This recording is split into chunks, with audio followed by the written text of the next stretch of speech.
يعني مرن قانون کش قانون رب العالمین عز وجل. البیستودوی مهاده یا سال 2020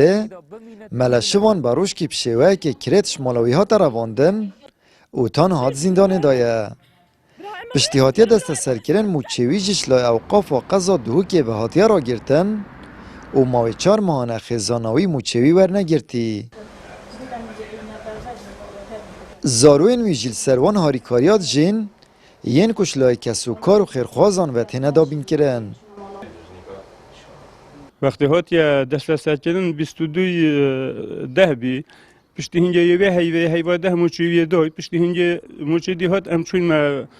سعدنا اوقافی که گویی ولاد موچوی هاتی بعد ام نشین دینه و ابو چی گویی خود ماجد کتاباتی بو مدیریا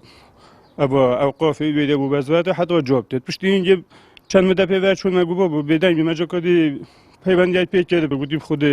حتی وگاوی ام نشین بدین لازم این کتاباتی بینش محکمه و نظام چیده و ام دیو چون حتی من گویی پادزر کدش و کتابی نشویده گویی خود وگاوی کتاب جنایت دادن افوهش سجن واسایش لازم بیت سجن کدیات شخصی و خودی به موچه یا زحمت یعنی ازمت و پیویتی و بی حتی وتالی حتی چیب داده کدی این ناینت یعنی اوجی کارساته بس با ما حل چه موچه بیاتی و 4 هیوا ابا 5 هیوا تا دست کردن 5 هیوا در روزه بس موچه هیبتی دای 4 هیوا ماتی دو نودن سبب چی امجنزان اگرم ساکن جهان افریقا عالم افریقا یا اسلامی ملشوان کو تربیج مزگفت کدو که بو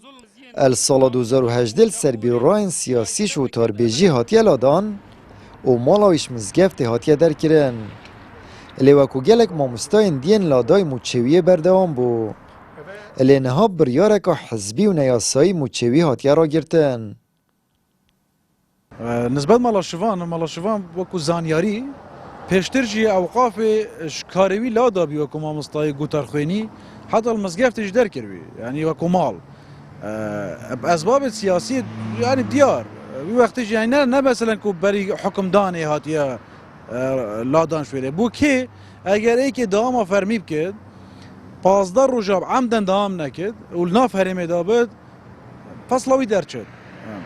اگر در به هرم حتی هیوه کیا چوی اگر بریاره که محکمه بد محکمه کو کسک هات حکم کرن بو نمونه کو حکم سر مالشوان واتدان دوی اف حکمش لا محکمه وش لا دادگاه تمیزی بکنه که بریاره تمیزی لازم بریاره بنبر ورگرد حتی کوشین اجراءات قانونی در حق دابن کرن اف راوستاندنه نحقیه که دام نکلی اوقاف لا دابی اوقاف خود زند بولادا یعنی اسباب دی هبینه و موچخوی درست دایه راگرتنا موچه ملشوانی و برسیکر نازاروین وی غدره که دیت در حقوی داد هتا کرن اجبرکوب گوتنا یا ساناسا پیتوی او حکم السرهات یا سپاندن الدادگاه پیدا چون بریارا بنبر ورگرید و پاشان پیرابون یا سایید برانبر دا بهنه ورگرتن آمد بریفکانی کنال آسمانی پیام دهوک